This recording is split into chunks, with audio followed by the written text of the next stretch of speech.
Fala pessoal, sejam bem-vindos a mais um vídeo aqui do meu canal. Para quem ainda não me conhece, meu nome é Matheus Ornella, sou jornalista e comentarista de esportes americanos. Antes de tudo, se você ainda não está inscrito, vou pedir para você se inscrever aqui no canal, deixar o seu like, o seu comentário, compartilhar esse conteúdo para que ele chegue até mais pessoas. Estamos a 10 inscritos de 1.800 aqui no YouTube, então se você ainda não tiver inscrito e puder se inscrever, eu agradeço pra caramba. Ajuda bastante para que outras pessoas que não são inscritas ainda recebam o vídeo como recomendação e possam conhecer um pouco mais. Lembrando também que você pode me seguir nas outras redes sociais e que essa semana eu fiz o lançamento lá do meu Apoia-se, né, uma campanha para quem quiser me ajudar também financeiramente com a produção de conteúdo, né, você pode doar a partir de R$ 1 por mês, né, uma campanha contínua lá com o Apoia-se. Já tivemos 3 apoios, se eu não estou enganado, até esse momento da gravação, então já agradeci as primeiras pessoas que estão apoiando o projeto para me ajudar realmente a construir conteúdos de mais qualidade, né? Eu falei no vídeo de apresentação e minha ideia realmente essa, é trazer mais qualidade nos conteúdos, conseguir pagar editor para poder melhorar um pouco o canal, pagar alguém para criar artes e poder fazer coisas melhores e também poder investir mais tempo, né, para criar esses conteúdos. Bom, o nosso vídeo de hoje, a gente vai fazer o recap da rodada. Esse vídeo vai sair na quinta, no final da tarde, por um motivo muito simples. Mais uma vez, tivemos problemas aí com relação aos jogos. Eu não vou falar de Gama LR e Moura Lacerda Dragons, porque não teve transmissão, não tem vídeo do jogo, não sabemos se esse vídeo existe ou não, então eu não vou falar. Eu realmente esperei o máximo de tempo possível para tentar falar desse jogo. E tivemos alguns jogos que a gente não teve compactos sendo criados, apesar de ser uma obrigatoriedade tanto de Brasileirão quanto de BFA. Compactos que estão realmente muito diferentes de padrão um de outro, mas essa é uma questão que é chato ter que falar toda vez, mas toda vez que tiver eu me vejo obrigado a falar, porque não espero que mude num curto prazo, mas espero que a longo prazo os times comecem a levar mais a sério o aspecto de filmagem, não só para mim, né, mas para os próprios jogadores, para as próprias equipes que querem tirar o melhor de alguma filmagem. Não dá para seguir tão amador numa coisa tão simples que é gravar um jogo. Então, bom, foi o desabafo antes da gente começar. Vamos começar falando da Copa Paraná, né? A Copa Paraná que tem 4 times, está num formato bem adaptado esse ano, de semifinal final, né? Perdedores jogam 3º lugar. Tivemos o nosso primeiro jogo, né? A vitória do Ponta Grossa Phantoms, 34-7 contra o Curitiba Lions, né? Agora a equipe aguarda o vencedor de Maringá Pyros e a equipe do Wolves para decidir quem vai ser o finalista, quem vai para a disputa, obviamente, do 3º lugar. E foi um jogo muito legal, muito interessante. Eu acho que as duas equipes ali no Paranaense bateram sempre em alguns aspectos que não conseguiam construir melhor. O Phantoms até chegou à final do Pinhamboa ali numa campanha que teve uma vitória, que foi o diferencial para o Pinhamboa, e foi direto para a final por uma desistência, mas um jogo muito bom, né? Acho que a vitória merecida pela equipe do Phantoms.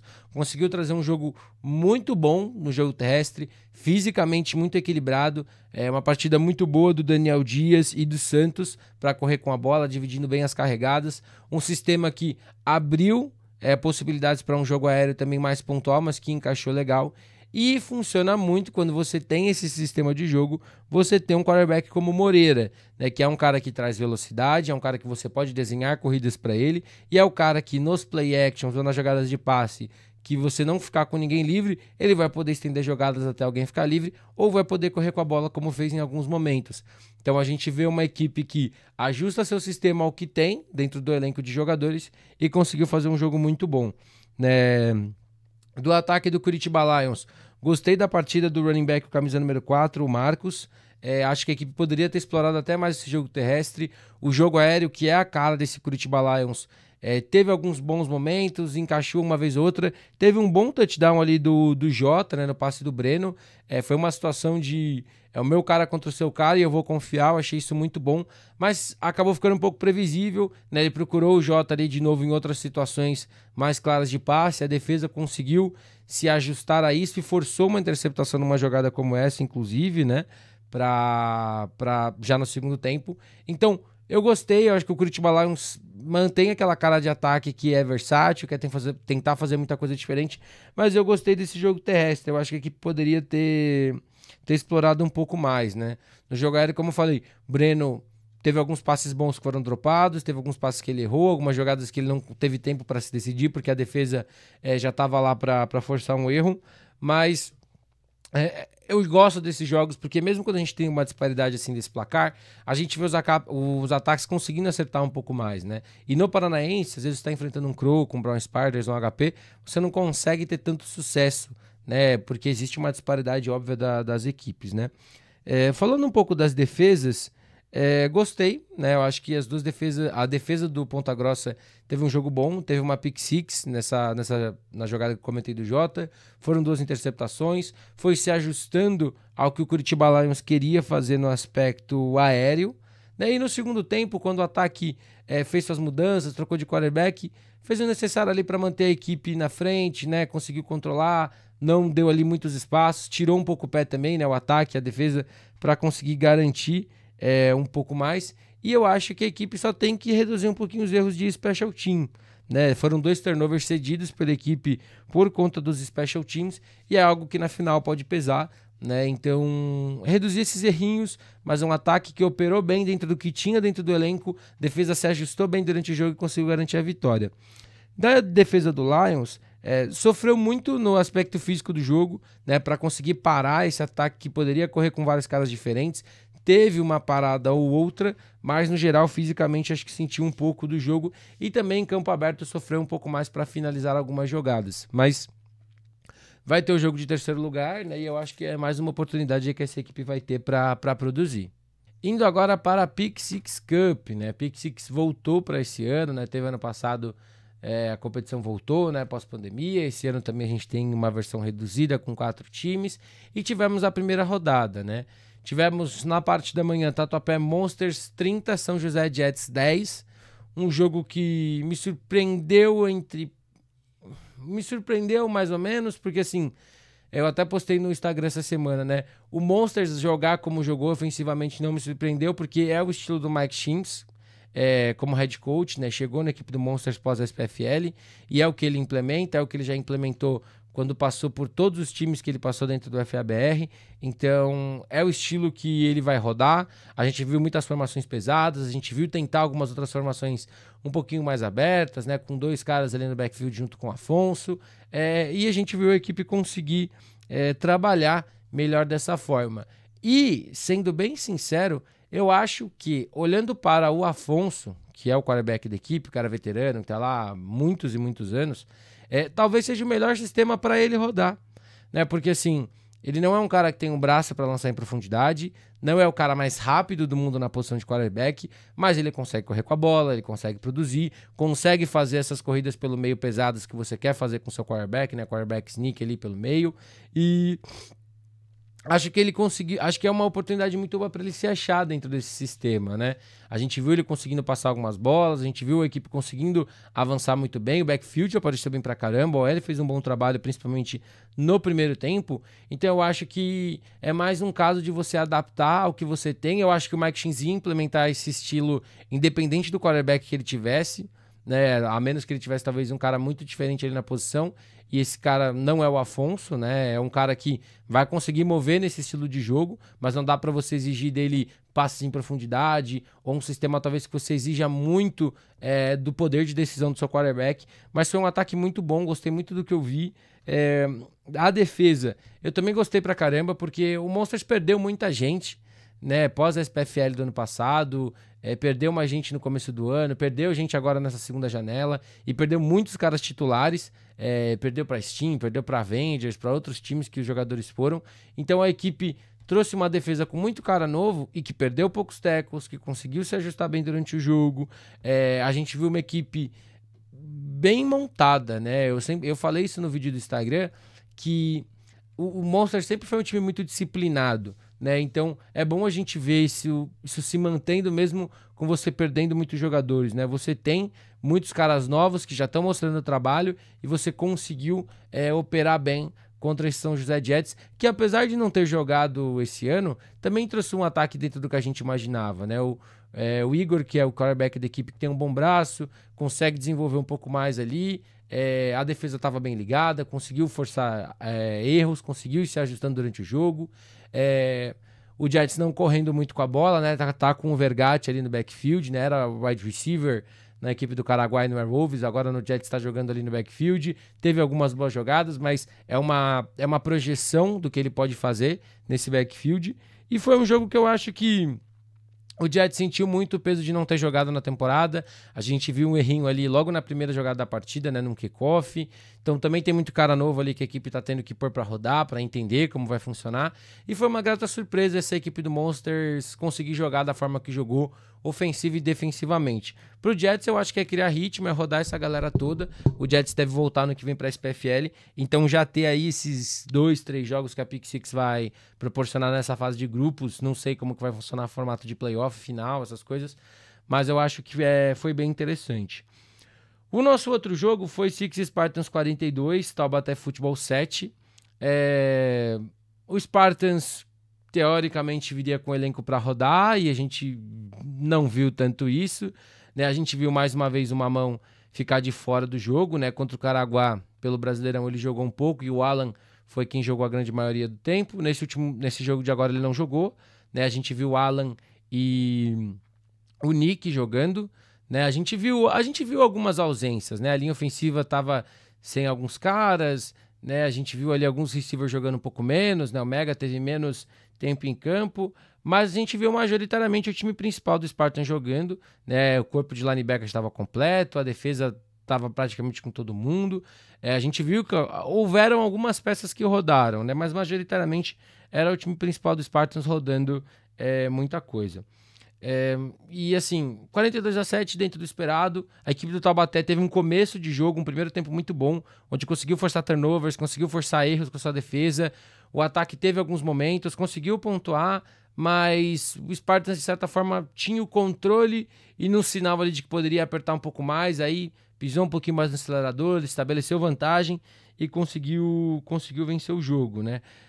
Do ataque do Taubaté, o Rafael tá no comando do ataque, né? Ele que jogou no primeiro semestre. Não sei o quanto já é o efeito da fusão com o Cruzeiro, né? O Monção tá ali coordenando esse ataque, mas já gostei que tomou algumas decisões melhores, apesar das interceptações, poderia ter sido bem pior. Eu acho que a tomada de decisão melhorou um pouco, tendo um pouco mais de paciência para tentar esperar a jogada se desenvolver antes de correr com a bola. Então, é um trabalho também para você produzir, olhando para a Série Prata do ano que vem mais uma vez. Esse time Taubaté tem ali vai ter uma oportunidade de se desenvolver como equipe, e isso passa também pelo seu quarterback. Mas o ataque não conseguiu ter muito ritmo, sofreu ali com várias interceptações. Destacar o Caio também da defesa do Spartans, né? Foram 3 interceptações do linebacker, um cara que dentro desse corpo que tem Pita, que tem Shake, tem outros caras ali, né, que tem o Doug, não é um cara que tá muito no radar, né, eu falei do Jesus outro dia, o pessoal até brincou, mas eu acho que o Caio é um outro exemplo desse, é um cara que já tá no Spartans há bastante tempo, é um cara que tacleia muito bem, é um cara que cobre o passe muito bem, né, tem uma equipe, tem o Pita que cobre bem o passe, o Caio é outro cara que também cobre muito bem o passe, tem 3 interceptações, se precisar jogar dentro da caixa joga, se precisar jogar fora da caixa joga, e é um pilar muito interessante dessa defesa. Então, eu acho que a defesa, no final das contas, fez a diferença para o Spartans, né? Enquanto o ataque não clicava, a defesa segurou o jogo. Depois o jogo terrestre veio bem, Salatiel, Sheik, me fugiu o nome agora do número 30, que também apareceu um pouco mais no jogo. E no jogo aéreo a equipe foi se desenvolvendo, foi arriscando algumas coisas. Então, o Spartans é franco favorito para essa Pick Six, ainda mais se for rodar com esse elenco misto, mas majoritariamente titular. Indo agora para a BFA... Vamos começar falando da BFA feminina, né? A gente teve Curitiba Silverhawks 32, Brasília Pilots 9. Um jogo muito bom para falar a verdade. Gostei muito do que as duas equipes trouxeram, no aspecto tático de ajuste durante o jogo, no aspecto físico, um jogo muito interessante. Eu acho que eu sempre falo que a gente tem que ter mais times que possam jogar o equipado no feminino, porque a gente tem oportunidades de ver grandes jogadoras aparecendo. Meu primeiro destaque para esse jogo é a linebacker do Curitiba Silverhawks, a Branca. Como joga bola, dentro da caixa, não perde tackles, não desiste de jogadas. Tem muitas situações da defesa que ela tá ali para finalizar, se alguém não finalizar a jogada. Jogadas em que ela tá do outro lado e ela volta, busca e finaliza. E assim, uma jogadora muito presente, jogadora da seleção brasileira e um destaque muito grande para essa defesa que conseguiu fazer um grande trabalho, né? O jogo ofensivo da equipe do Silverhawks no primeiro tempo não conseguiu se achar tanto, né? A Janaína ali no backfield teve alguns momentos, a equipe tentou rodar algumas coisas, mas não deu tão certo. Mas no segundo tempo, a entrada da TM, para mim, ela virou uma chave nesse ataque, que aí conseguiu ter mais momentos explosivos, que foram o diferencial dessa partida. Primeiro um TD terrestre da Janaína, que foi uma corrida gigante. Depois o TD da Jamile, né, recebendo um passe. Então, foi um ataque que conseguiu render um pouco mais no segundo tempo, mas as jogadas explosivas fazendo toda a diferença, né? O Silverhawks rodou 3 quarterbacks para tentar achar ali quem vai ser a sua QB, mas foi um jogo muito bom da equipe ofensivamente falando. Do ataque do Brasília Pilots, eu gostei muito porque, assim, foi uma equipe que soube se ajustar, né? Tinha um plano de jogo, tentou correr ali, não estava certo, tentava uma coisinha, não dava certo, viu que fisicamente não ia conseguir ganhar. Voltou com uma ideia de, beleza, não vamos conseguir ganhar na força, vamos passar a bola rápido, vamos usar screen, vamos fazer nossas melhores jogadoras e mais rápidas pegarem a bola o mais rápido possível para tentar forçar erros. E foi assim que a equipe marchou, foi assim que a equipe capitalizou, foi assim que a equipe fez um touchdown. Tem inclusive uma jogada que eu vou colocar um outro vídeo aqui no YouTube de tape da semana, uma screen maravilhosa que a equipe conseguiu encaixar. Então, assim, conseguiu explorar isso muito. Talvez se tivesse começado o jogo com esse plano, poderia ter tido um resultado diferente, mas a defesa do Silverhawks também foi se ajustando, foi reduzindo ali os espaços e foi conseguindo parar. Mas é muito bom a gente ver que a equipe consegue ter um plano de jogo, ajustar e trazer coisas diferentes. Eu acho que tem muito mérito também para a equipe nesse trabalho. Da defesa da equipe de Brasília, fez um primeiro tempo muito bom, não estava dando espaços, conseguiu ali fechar todos os buracos, mas, né, quando as jogadas explosivas apareceram em campo aberto, não conseguiram finalizar as jogadas, então acabou pesando bastante, né? E sobre a defesa do Silverhawks, como eu falei, uma defesa que tacleia muito bem, preenche muito bem os espaços, erra pouquíssimos tackles, isso que eu achei outra coisa muito boa pra gente destacar. E após o touchdown sofrido, foi se ajustando, sofreu uma jogada aqui, sofreu uma jogada ali, mas foi se ajustando, foi reduzindo e conseguiu parar. Isso sem falar, obviamente, nas pressões que a equipe gerou, colocando sempre ali mais de 4 jogadoras na linha para conseguir realmente forçar o erro da equipe adversária. Indo agora para a conferência, para a BFA masculina, a gente teve alguns jogos, né? Vamos começar falando de Sergipe Redentores 54, Santa Cruz Imortais 19. A defesa do Redentores começou muito mal, cedendo 2 touchdowns ali em jogadas explosivas, né? Que a equipe do Imortais em uma jogada foi para endzone, mas depois desse começo foi se ajeitando, foi conseguindo entender melhor o que o Imortais ia fazer e conseguiu forçar 3 turnovers, né? Então, um começo ruim, mas que foi se ajustando e no final acabou compensando um pouco mais, mesmo sofrendo um terceiro TD no final do jogo. Já o ataque começou mal, tiveram bad snaps ali que acabaram atrapalhando muito o Devon. A interceptação veio numa situação de bad snap que acho que naquela pressa de tentar soltar o passe ele acabou sendo interceptado, mas depois o ataque conseguiu achar formas de jogar bem, né? A gente teve o Davi Prado que apareceu bem, Lamarco que foi um grande destaque, o Devon também jogou bem, né? O Senna jogou bem. Então assim, um ataque que depois de todos os altos e baixos, né, de você ter 2 quarterbacks numa partida, depois você não saber quem é o cara, trazer um terceiro cara, foi se achando, tá conseguindo também colocar jogadores rápidos em movimento para forçar a defesa a errar, e eu acho que a equipe conseguiu ali achar um caminho muito interessante para se manter vivo na briga pela terceira e última vaga do Grupo B do Nordeste, né? Essa vaga tá aberta entre Carrancas, Redentores e a equipe do Jangadeiros, né? Jangadeiros que também ganhou e eu vou falar daqui a pouco. Mas eu acho que da equipe do Redentores é um pouco disso. Eu acho que é um time que cometeu muitas faltas. Eu até anotei aqui. Eu queria agradecer o pessoal da BFA que tem mandado as estatísticas individuais e gerais.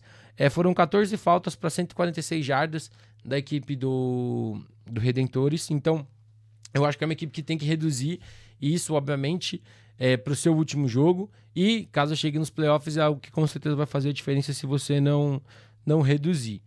Da equipe do Imortais, foi o melhor jogo desse ataque. Foram quase 300 jardas aéreas que a equipe conseguiu desenvolver. Né? Grande partida do Gabriel Araújo, principalmente no começo do jogo, tirando o máximo dos play actions. A gente falou que a gente viu isso no jogo contra a Cavalaria. Nesse jogo a gente viu ainda mais. A defesa do Redentores tem que ficar ligada nisso, porque cedeu o tempo inteiro, né, em situações de play action, comprava muito rápido e a equipe do Imortais conseguiu capitalizar. O começo da equipe do Imortais foi muito bom, teve um gás muito legal, poderia até ter feito poderia ter feito um terceiro touchdown ainda no primeiro quarto, mas não conseguiu capitalizar. Né, faltou finalizar, né? Tiveram várias campanhas que o ataque marchou, que conseguia avançar, mas não transformava isso em pontos, né? Teve um volume legal, em aspecto de volume de jogo, talvez tenha sido melhor do ataque do Imortais, mas faltou finalizar mais para se manter na briga do jogo, né? Os special teams se arriscaram muito, né? Eu senti que a equipe tentava muito chute curto, tentava algumas coisas ali diferentes para tentar roubar a bola, mas acabou cedendo um TD de retorno pro Vinícius Senna. Então, Vinícius Senna e... Eu tinha falado aquela hora do ataque, né? Não sei se falei errado, né? Vinícius Senna e Davi Prado. Espero que eu não tenha falado errado. Mas assim, um special team que se arriscou e no final acabou levando um TD de retorno, né? Já a defesa não conseguiu assim ter um grande trabalho, né? Eu acho que dá pra gente falar, obviamente, pelo placar geral. No ar, cedeu muitos espaços, né? Mesmo com a interceptação. Pelo chão, Lamarco teve um jogo muito bom, de quase 150 jardas correndo com a bola. Então a equipe precisa de muitos consertos para as próximas competições. Né? Eu acho que o Imortais ainda tem mais um jogo, se eu não estou enganado, mas eu acho que ainda mais com essa derrota matematicamente já está eliminado. Então pode tirar o máximo aí dos seus próximos jogos para seguir melhorando e seguir se desenvolvendo. Eu acho que fica um destaque muito legal para esse ataque que conseguiu ter sua melhor partida na temporada até agora. E para o Redentores se mantém vivo aí na briga no último jogo. Indo agora para a Conferência Norte, a gente teve São Luís Sharks 38, Vingadores 24. Né? Um jogo que muita coisa aconteceu no quarto período. Né? Eu acho que a gente, quando começou o último quarto, o jogo estava muito parelho. De repente, São Luís conseguiu ali abrir uma vantagem muito grande no jogo. Né? A equipe de São Luís, que poderia ter sido muito mais penalizada pelos seus erros de special team. Né? Foram 3 erros ali, que 2 viraram touchdown. Né, da equipe do Vingadores, a defesa que salvou o terceiro, né, então o jogo poderia ter desandado ali mais cedo se a equipe não tivesse uma defesa para garantir e evitar um terceiro TD. A defesa teve seus altos e baixos, encarou um ataque que variou bastante, encarou um ataque que correu bem com a bola, que teve seus momentos para passar também, mas quando precisou parar, precisou realmente ali na hora que mais importava no quarto período, forçou 2 turnovers, depois forçou um turnover em downs, 3 turnovers que o ataque capitalizou. Então é muito importante na hora que mais importa a defesa fazer o seu papel.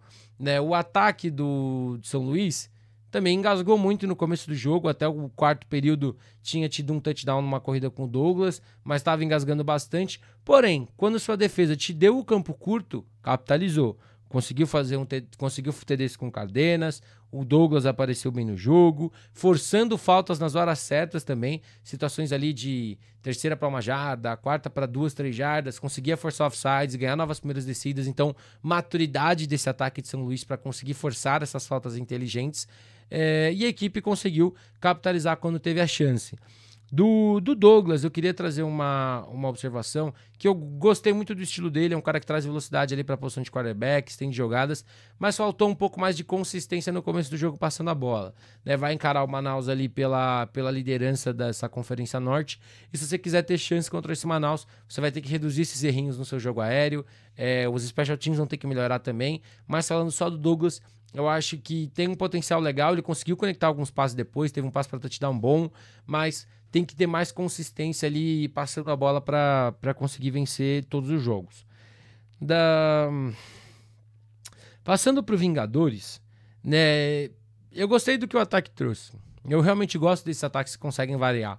Formações pesadas, formações leves, consegue correr com a bola, quarterback passando bem, tem suas jogadas explosivas, forçou alguns erros da secundária adversária, mas faltou ali um pouco mais de consistência também para finalizar. E também, na hora que mais importou, a equipe cometeu erros. No quarto período foram 3 turnovers on downs, teve a mudança na posição de quarterback que, mais uma vez, eu não sou treinador, eu não sei se aconteceu alguma coisa, mas teve a mudança de quarterback, o Vulcão estava bem no jogo, senti que ele estava fazendo uma partida muito interessante, ele até entrou ali não alinhado como quarterback, então assim, eu acho que é uma situação muito complicada, um jogo tão parelho, você tirar o cara que tá quente para colocar um cara que tá frio, né? Claro, tem situações e situações, mas foi uma mudança que talvez tenha atrapalhado um pouco o ritmo desse ataque. E da defesa, a defesa fez um jogo bom, conseguia impedir, né, o ataque ali com o Cardenas, que realmente é um running back que eu tô gostando muito de ver, tá produzindo pra caramba, mas quando chegou no quarto período, acabou encarando esse cobertor curto, né, de campo curto, fica mais difícil marcar. Quando você tem um cara no backfield adversário que consegue produzir, eventualmente ele vai fazer boas jogadas, então teve ali uma corrida muito boa dele, depois teve uma situação de passe curto que a defesa não conseguiu acompanhar os bloqueios adversários e tomou o touchdown. Mas, né, foram 3 quartos de bom futebol americano do Vingadores dos dois lados da bola. O problema é que no quarto período o São Luís deslanchou, então o Sharks tem muito mérito para conseguir essa vitória. O Cardenas tem um peso muito grande para esse elenco, mas a defesa fez sua parte quando mais importava e o ataque capitalizou na hora que a defesa deu a oportunidade. A gente critica, eu critico muito os ataques que não finalizam quando sua defesa rouba a bola. A equipe de São Luís não tem o que falar nesse aspecto. Toda vez que a sua defesa deu condições, o ataque foi e finalizou. Seguindo na Conferência Norte, vamos para Manaus 54, Remo Lion 0. Esse jogo eu vou até ser um pouco breve, tá, gente, para falar. A equipe do Manaus dominou completamente o jogo, né? O ataque jogou muito bem, a defesa jogou muito bem, o special team jogou muito bem. A equipe do Remo não conseguiu ter ritmo, o ataque sofreu diversos turnovers, a defesa do Manaus engoliu o adversário e a defesa do Remo cometeu vários pequenos errinhos ali em leituras de jogo terrestre, dava muitos espaços para o jogo aéreo, e quando você tem uma equipe que tem o Canuto, que é um bom quarterback, né, que consegue ali soltar bombas e consegue soltar os passes curtos, que vende bem também as corridas, né? Tem que tomar cuidado que se encarar uma defesa que dá mais pancada nessas... que ele finge que ele tá puxando a bola, ele vai acabar sofrendo algumas pancadas limpas, né? Porque a defesa pode fazer isso, né? Mas no geral, não é um jogo que tem tanto pra gente comentar, porque tem uma diferença técnica muito grande ali, né? O Manaus realmente é o favorito dessa Conferência Norte, confirma esse favoritismo depois desses 2 primeiros jogos. Acho que o jogo contra o Sharks vai ser um jogo muito legal, que pode ser um jogo muito parelho, mas o Manaus é bem favorito pra mim nesse terceiro jogo. E eu queria trazer um destaque, que é o Black nesse backfield, né?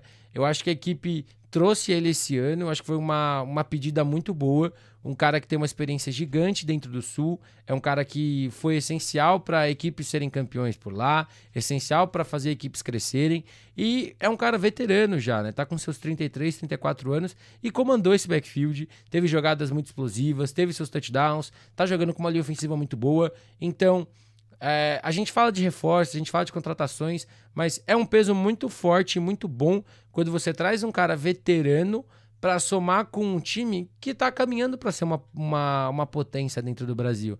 A gente sabe que o Manaus tem investimentos, a gente sabe que o Manaus tem uma estrutura bem legal, e você trazer um cara experiente, veterano, que já passou por times muito bons, que ajudou na construção de bons times lá do Sul, tá numa realidade muito diferente, mas que tá somando dentro de campo, e você pode ter certeza que é uma mentalidade muito boa para um elenco que tem esse mix de caras veteranaços e de caras mais novos, e uma comissão boa, então você cria um ambiente muito legal quando você consegue dar essa misturada, e eu acho que o Black com certeza foi um dos melhores reforços que a equipe trouxe para 2023. Indo para os últimos 2 jogos da Conferência Nordeste, voltando para a Conferência Nordeste para falar os últimos 2 jogos, a gente tem primeiro Jangadeiros 24, Ferza Petroleiros 14, né? Jangadeiros vence e se mantém na briga, né? A briga aí de 3 equipes que estão com a mesma campanha, então vai ficar tudo para a última rodada para a gente saber quem vai ficar com essa terceira vaga do grupo B. E assim, o Jangadeiros venceu, o começo sofrendo problemas de snap, ali o Tamari, né? Os snaps indo muito ruins. Falei do Redentores e assim... Snap não pode ser um problema a essa altura do campeonato. No 5º jogo do ano da competição, não pode ter problema de snap mais, né? Já é algo que tinha que ter sido trabalhado. ou outra pessoa tinha que estar ali na posição de center para fazer isso. Então a equipe sofreu com isso no começo, tiveram alguns ali também momentos ruins que atrapalharam esse ataque de marchar, e tem que reduzir muito isso para o último jogo também, olhando para o momento de decisão que a equipe vai ter nessa fase de grupos. O ataque terrestre teve alguns momentos, né, mas eu acho que a saída do AJ Lee pesou demais. O Dimitri é um estilo totalmente diferente de jogo, um cara muito mais, acho que um cara mais alto, que corre diferente, não consegue ter a mesma velocidade de explosão que o AJ tinha ali para esse backfield. E no jogo aéreo ele soma, mas não soma tanto, na minha opinião. O Tamário fez um jogo bom, conseguiu mover as correntes, falei da conexão que ele tá tendo com o Zé Vitor, né, um cara que tá aparecendo muito bem.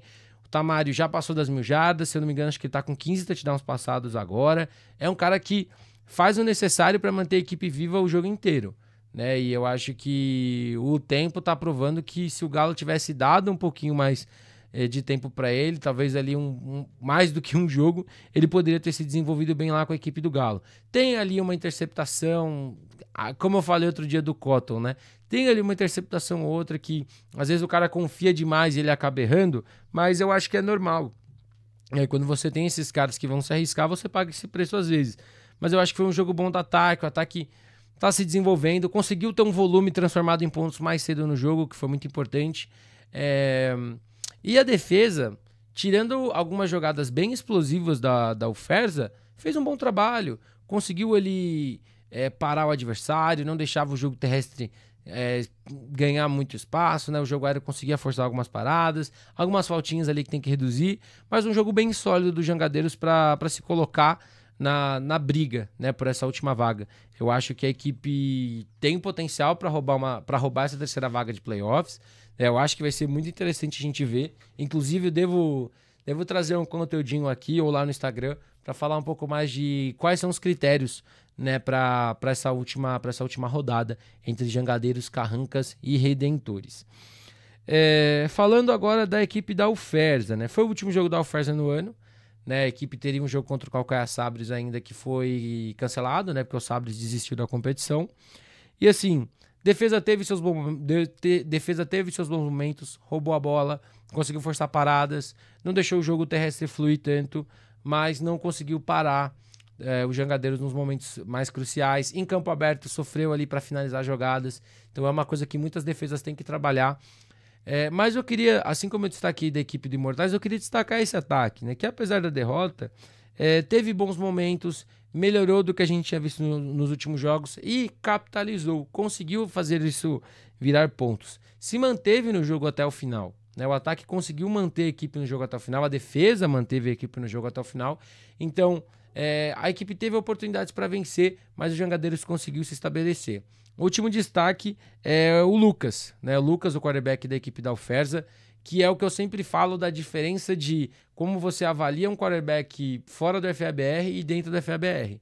No FABR, quando você tem um cara como o Lucas, que é um cara que vai correr para touchdown, como a gente viu ele fazendo no jogo, e é um cara que vai estender jogadas, que você pode desenhar corridas para ele, você tem chances de vencer. Porque a realidade do FABR é que só ele não vai jogar bem todo jogo, que você vai ter dificuldades, que você ter um QB móvel pode ser a diferença de você conseguir um first down ou não. Então eu não tô falando de QB velocista, não tô falando de QB que pega e corre a qualquer momento, mas de quarterbacks que entendam o momento e que consigam transformar e manter campanhas ativas, né? Então eu acho que o Lucas é um bom exemplo disso dentro desse ataque da UFERJA. Pra gente fechar, deixei para o final, vamos falar do clássico Recife Mariners 24, João Pessoa Spectros 23. Jogo que foi pro overtime, jogo que foi definido na primeira prorrogação, né? A equipe do Mariners fez o touchdown e converteu o extra point, o Spectros não. E vai ser o primeiro ponto que eu vou falar, né? Special Teams Matter, eu sempre bato nessa tecla. E a equipe do Spectros e a equipe do Mariners bloqueou 2 vezes os chutes do Spectros, né? Na primeira, uma tentativa de field goal, que poderia ter sido um diferencial ali no começo do jogo, porque o placar ainda estava zerado para o Mariners. E no momento de mais importância, né, após o touchdown sofrido na primeira campanha da prorrogação, a defesa foi lá e bloqueou o extra point, que no final foi o diferencial.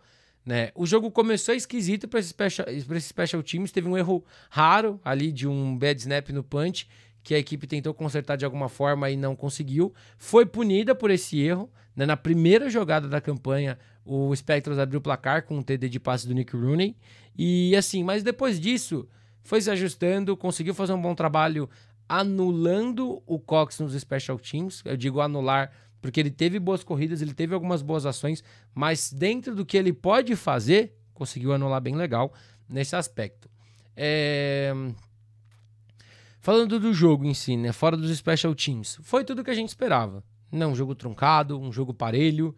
Acho que acho que o front do Mariners fez também o que eu esperava, forçou o Nick Rooney a sair do pocket. Foram, acho que 6 pressões ou 8 pressões, se eu não estou enganado, que segundo as estatísticas, onde o Rooney teve que sair, teve que decidir, teve que correr. Algumas deu certo, algumas não. Então esse para mim foi um diferencial muito grande desse jogo. É um jogo que foi realmente um jogo de muito detalhe, né? E para mim o Spectros cometeu alguns errinhos que foram diferenciais, né? Uma corrida que o running back tentou jogar a bola de volta para o Nick Rooney para salvar a jogada e sofreu fumble e o Mariners recuperou e capitalizou, né? Teve ali algumas faltas que deram segundas chances para a equipe do Mariners e a equipe conseguiu caminhar, mas é um jogo que foi tão pouco, né, para fazer a diferença, que você começa realmente a ter que ver e rever, a ver e rever, para conseguir falar assim, não, foi isso aqui ou foi isso aqui, né? Foi um jogo muito faltoso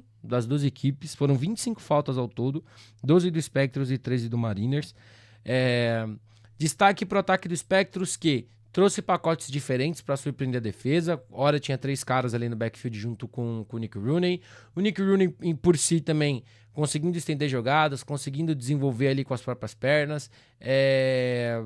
Os dois ataques ali com ótimos quarterbacks. Fadini também com um jogo espetacular, né? Correu para um TD, passou para um TD, que é uma outra jogada que eu quero fazer uma análise essa semana. O passe para o segundo touchdown da equipe do Mariners, que eu acho que vale a gente falar. E foi um jogo muito bom, né? Os times tiveram seus momentos correndo. Nenhum dos times teve tantas jogadas explosivas no jogo aéreo, né? As duas defesas, para mim, fizeram um trabalho fundamental.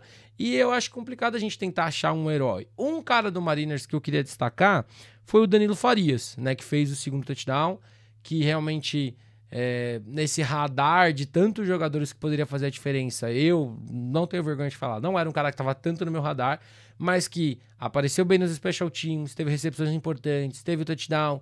Então, é uma equipe que tem vários caras conhecidos e caras que vão produzir ali quando a equipe mais precisar. E também destacar, obviamente, o Adolfo, né, pelo touchdown. Algumas pessoas falaram dos tackles ali na situação de TD. É muito difícil taclear um running back tão bom em campo aberto, né? Eu acho que é muito disso. A defesa do Spectros foi bem durante todo o jogo, conseguindo ali forçar forçar turnouts, forçar bons erros, forçar faltas. Então, assim, é overtime, gente. Também tem o aspecto de cansaço. Era uma quarta descida, então se a defesa conseguisse parar ali, o jogo estava acabado. Mas se o Fadini entrega a bola ali numa situação onde o defensor tá perto de fazer a jogada, é porque você confiou no seu running back. E essa confiança foi a vitória do Mariners.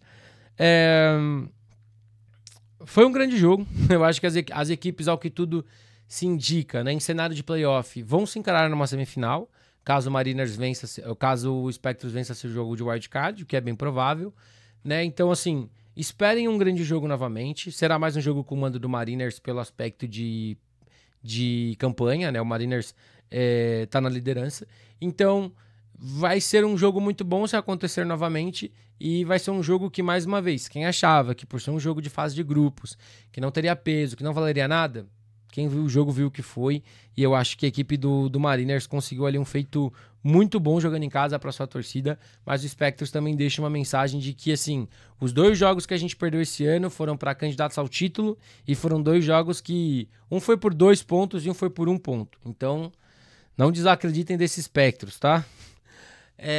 Indo agora para o Brasileirão, né? Como eu disse, não vou falar de Gama e Dragons porque não existe o vídeo do jogo, então talvez quando sair eu possa fazer alguma coisa, de repente criar alguma coisinha lá pro Instagram, mas não vou falar desse jogo. Já passou o prazo que o Dragons tinha para publicar, né? Então vamos ver qual que é a penalidade para a equipe com relação a isso. Mas vamos começar falando da D2, vamos começar falando de Joinville Gladiators 18, Carlos Barbosa Chimangos 20.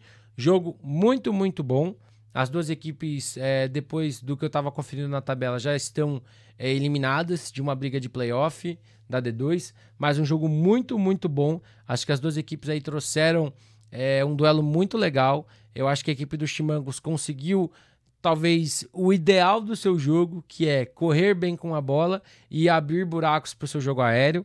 Né? O Vaz teve seus primeiros 2 passes para touchdown, então um jogo melhor, mas também sofreu uma interceptação que virou uma pick six ali numa jogada que o passe saiu muito ruim da mão dele. Então é o desenvolvimento. Foi idealmente foi o melhor jogo dentro do que o Carlos Barbosa quer fazer. A identidade desse time é correr bem com a bola, é usar bem seus running backs, mas você poder ter o jogo aéreo ali também para deixar a defesa muito confusa. Então, foi o suficiente para vencer. Dá para reduzir mais os erros, dá para reduzir drop, mas foi um jogo bom do ataque. Um equilíbrio ofensivo que fez a diferença. Mais uma partida que eu falo nessa rodada, que os special teams poderiam ter custado o jogo. A equipe teve um fumble ali num punch que foi retornado para touchdown. No kickoff seguinte, quase sofreu um outro fumble. Então, tem que ficar de olho nessas coisinhas, tem que ficar de olho nesses detalhes. E da defesa, a defesa do Chimango jogou muito bem. Eu acho que foi se ajustando ao que o Gladiators queria fazer. Uma equipe que varia bastante o seu backfield. Tem um quarterback ali que, se eu não me engano, é o Carlos, né? Carlinhos, como eu vi na transmissão. Espero não estar falando errado. Mas que consegue resolver com as próprias pernas, consegue entender jogadas, tem um braço bom para soltar ali em algumas situações. Mas a defesa foi se ajustando. E no segundo tempo foi diferencial para garantir a vitória, né? Sofreu só um touchdown na prática, né? Porque um touchdown foi no fumble retornado para TD e o outro no segundo tempo foi a pick six, né? Então foi o que manteve a equipe na partida. Falando do Gladiators, os special teams foram a diferença. Porque a equipe não tentou chutar extra points, então foi ali para 3 conversões de 2 pontos e não conseguiu as 3. Né? Se conseguisse as 3, teria sido 21-20, mas aí a gente vai entrar num IC que eu acho que não vale a pena. Eu acho que às vezes as equipes desvalorizam o valor de um extra point, mas também tem que ver se a equipe tem kicker, se não tem kicker, se está treinando, se não está treinando, porque de repente ali os 2 pontos poderiam ser a melhor opção para a equipe conseguir capitalizar. Enfim. O ataque, como eu falei, teve seus momentos, mas não se ajustou conforme a defesa dos Chimangos ajustou, e isso foi diferencial. A defesa sofreu fisicamente para parar o jogo terrestre. No final da partida, conseguiu ali forçar paradas para tentar dar mais chance para o seu ataque. Teve uma pick six, que eu acho que vale muito a gente falar. E, no geral, foi um jogo bom, né? Foi como eu falei, foi um jogo muito bom dessas duas equipes. Eu acho que a D2, ela dá a oportunidade que você tenha jogos mais parelhos. Claro, tem jogos que tem equipes que estão em situações diferentes que elas vão dominar. Mas eu acho importante da D2. Ano que vem eu ouvi por cima que tem discussão de talvez ter uma D3, dependendo da adesão de times e tudo mais. E eu acho que isso é bom. Eu acho que a gente precisa cada vez mais nivelar as equipes para que a gente tenha jogos mais parelhos. E eu acho que esse é um tipo de jogo que você pode falar que tecnicamente não foi o jogo mais bonito do mundo. Não, mas foi um bom jogo. As duas equipes se entregaram até o final. A torcida fez uma festa muito bacana. E foi um jogo muito maneiro, narrado pelo Valdô. Inclusive, queria dar parabéns pelo Valdô. Ótima narração na partida, né? O cara que é o comentarista lá do Paraná assumiu ali o microfone para narrar o jogo e fez um grande trabalho. Vamos falar também da D2. A gente tem Macaé Oilers 46-6 contra o Rio de Janeiro Captains.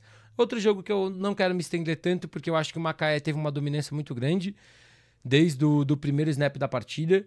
E a defesa que anulou o ataque do Captains, não deu muitos espaços, não deixava o Captains criar muita coisa, teve uma jogada ou outra. No final, cometeu uma falta ali que deu uma primeira descida de graça que virou o primeiro TD do Captains. Então, parabéns para a equipe do Rio de Janeiro Captains que conseguiu seu primeiro touchdown na competição, se eu não estiver enganado. Mas, fora isso, foi uma defesa que roubou a bola, foi uma defesa que não deu espaços, foi uma defesa que controlou muito bem o jogo. Só acho que é um time que tem que cometer menos faltas, né? Eu acho que foi um jogo de muitas faltas dos dois lados da bola, né? E a equipe do Captains, a equipe do Oilers, que provavelmente vai para os playoffs, dentro de tudo que a gente está imaginando, vai ter que reduzir essas faltas para conseguir vencer. Da equipe do Captains, eu acho que assim, é uma equipe que erra em coisinhas muito básicas, né? Teve o kickoff ali que ninguém pegou na bola e o Macaé recuperou. Aí teve um fumble ali na campanha seguinte. Então, é uma equipe que está construindo ainda, é uma equipe que está se achando. Talvez precise jogar um pouco mais, né? Primeiro semestre, tentar marcar mais amistosos, rodar um pouco mais para conseguir ser uma equipe melhor, né? Já está oficialmente eliminada, tem o último jogo fora de casa contra o Tigres para cumprir tabela, e pode ser uma última oportunidade da equipe rodar uma galera, ver o que dá para melhorar para o ano que vem e principalmente aprender com os erros desse ano. Deixei para o final, para a gente falar do ataque do Macaé Oilers. Primeiro, destaque para o Barão, 2 TDs corridos para o camisa número 4, boa partida do running back e da linha ofensiva, grande trabalho. Mas o destaque vai para o Anderson, né? O Anderson que era o wide receiver da equipe, assumiu a posição de quarterback após a lesão do Luka e fez uma grande partida. Foram 3 touchdowns ali na conta dele, né? 2 correndo e 1 passando a bola. Traz o aspecto do quarterback corredor. Quando o jogo começou, eu fiquei meio pensando que talvez ele ia pegar e correr o tempo todo. Não, vimos bons passes em profundidade dele. Então, é um elemento diferente para essa equipe do Macaé, essa altura do campeonato, mas a equipe achou formas, teve algumas read options legais. Ele estar ali vai deixar a caixa cheia, então abre para o jogo aéreo. As read options que ele entregar para o Barão é um cara grande, a gente viu ele correndo bem. Então, é uma mudança de última hora, por uma infelicidade que foi a lesão do quarterback, mas o time se coloca numa briga interessante. E o perigo é dizer que o Anderson traz um pouco mais para esse ataque. Então, vamos ver o que esperar dessa equipe do Oilers pro restante do campeonato, caso vá para os playoffs, né? Precisa fazer as contas também de... Se a equipe for líder, ela se garante, né? Mas tem o jogo fora de casa contra o Tigres, que caso perca, vai ter que fazer a continha para ver se entra como melhor segundo. Para fechar o nosso vídeo, temos Galo Futebol Americano 68-0 contra o Juiz de Fora Imperadores, né? Um jogo rápido para a gente falar. O Imperadores está sofrendo as dores da D1, né? Foi o campeão da D2 do ano passado, garantiu acesso para a D1, perdeu num jogo parelho contra o Tritões, jogando agora contra o Galo, que é uma equipe já conhecida, já imaginava o que poderia encarar. Tentou fazer coisas diferentes, tentou alinhar ali de formas diferentes com seu ataque para surpreender, mas não conseguiu produzir, não conseguiu capitalizar. A defesa fisicamente não conseguiu segurar a equipe do Galo. Teve ali um ou outro tackle for loss, teve ali uma outra campanha que conseguiu tirar o ataque do Galo, uma no começo do jogo, mas está sentindo as dores de estar jogando contra equipes mais fortes, que variam mais e que são mais organizadas. Tem ainda 2 jogos, né? Encara Flamengo e RFA, os 2 jogos em casa. Então, vai ter o apoio da sua torcida, vai ter a oportunidade de fazer bons jogos. O jogo da RFA, para quem talvez esteja se confundindo, né? Porque o primeiro jogo do Imperadores foi em casa, o mando era da RFA e a RFA abdicou deste mando para o Juiz de Fora, né? Tem ali a conversa entre as equipes, o Juiz de Fora aceitou, então é quem manda o jogo. Mas eu acho que da equipe do Imperadores, infelizmente, é isso. Não tem muita coisa que a gente possa falar. É uma equipe que tem que se adaptar a D1. Eu acho que basicamente é isso. É uma equipe que subiu jogando bem, mas que vai ter que se adaptar a D1 fisicamente, no aspecto de ajustes do que faz de um jogo para outro. E eu acho que é um pouco disso. Do Galo, né? Eu acho que assim, existiu muita discussão. Caravita, Christopher Howard. Howard chegou, como vai funcionar? A resposta imediata do Galo foi: Caravita é o nosso QB e o Howard entrou ali no 4º período para rodar 2, 3 campanhas. Se isso foi porque ele chegou essa semana, não sei. Se isso vai ser a realidade do time, não sei. O Caravita vai jogar a Brasileirão e o Howard BFA, não sei. Eu acho que é uma situação muito estranha de quarterback ali na equipe do Galo, mas a gente vai ter que esperar. O que a gente viu do Howard foram coisas boas. Conseguiu alguns passes em profundidade, estendeu jogadas, correu para uma conversão de 2 pontos, teve uma corrida longa para uma primeira descida, e é um cara que traz um elemento diferenciado para o ataque, isso é inegável. Mas o Caravita, eu gosto muito do Caravita, eu gosto muito do estilo de jogo dele, eu acho que ele se provou, ele foi um cara que apareceu para a gente há alguns anos ali no Tomahawk, que tinha altos e baixos, que tinha uma comissão interessante, mas faltava algumas coisas no time. Aí foi pro Vailers, ficou no banco do Cold, mas quando entrava mostrava um bom serviço. Esse ano se provou contra boas defesas, contra esse próprio Galo no primeiro semestre, contra o Cruzeiro, que tinha uma defesa interessante. Na SPFL foi dominante, semifinal e final, mesmo sem jogar bem, era um cara que se entregou ao time. E desde que chegou ao Galo, a gente tá vendo melhora do Caravita. Jogo a jogo a gente vê uma melhora dele. Então, é uma situação que vai gerar muita discussão, vai gerar muita dor de cabeça para essa equipe mineira, né? Uma discussão boa, entre aspas, porque você tem 2 quarterbacks muito bons. Mas, vamos lá. Do Galo, É interessante como a equipe tá usando o Ryan no ataque e na defesa, né? O cara virou realmente um coringa, teve um TD defensivo e um ofensivo para ele nesse jogo. Ariel e Marquinhos jogando muito bem, OL fazendo um trabalho espetacular também em muitos momentos, na grande maioria do jogo. Então, 2 running backs ali que são muito bons e que uma vez que estão em campo aberto vão forçar erros. E a defesa foi perfeita, né? Não tem o que falar dessa defesa. Teve TD do Deluca, teve TD do Ryan, Stutz com uma grande partida, Cotô jogou bem, Juan na secundária é um cara muito bom. Então é uma equipe muito completa, né? Então, assim, é difícil a gente imaginar os jogos em que o Galo não vai ser favorito, né? Tanto no Brasileiro quanto na BFA. E a gente quer ver essa equipe ser mais testada. Eu acho que o jogo da RFA, em condições normais, pode ser um jogo para um teste mais legal. Chegando nos playoffs, a gente talvez tenha ali esses jogos mais parelhos, né? O Galo já está classificado, com agora 3-0. Tem seu último jogo na fase de grupos que vai ser contra o Tritões, né? Mas, na minha opinião, vai fechar 4-0 e vai fechar líder do grupo. E aí a gente vai ver como vão ser os seeds e como vai ser tudo mais para essa equipe. Bom, gente, o vídeo é esse, eu vou ficando por aqui. Mais uma vez, se você ainda não está inscrito, eu vou pedir para você se inscrever aqui no canal, deixar o seu like, o seu comentário, compartilhar esse conteúdo para que ele chegue até mais pessoas. Se quiser me seguir nas outras redes sociais, estão todas aqui na descrição. E também está na descrição o meu Apoia-se para quem quiser me ajudar financeiramente. A partir de R$1 por mês, você pode me ajudar a trazer ainda mais conteúdo aqui no YouTube, lá no Instagram, em todas as redes sociais. Tamo junto e até a próxima!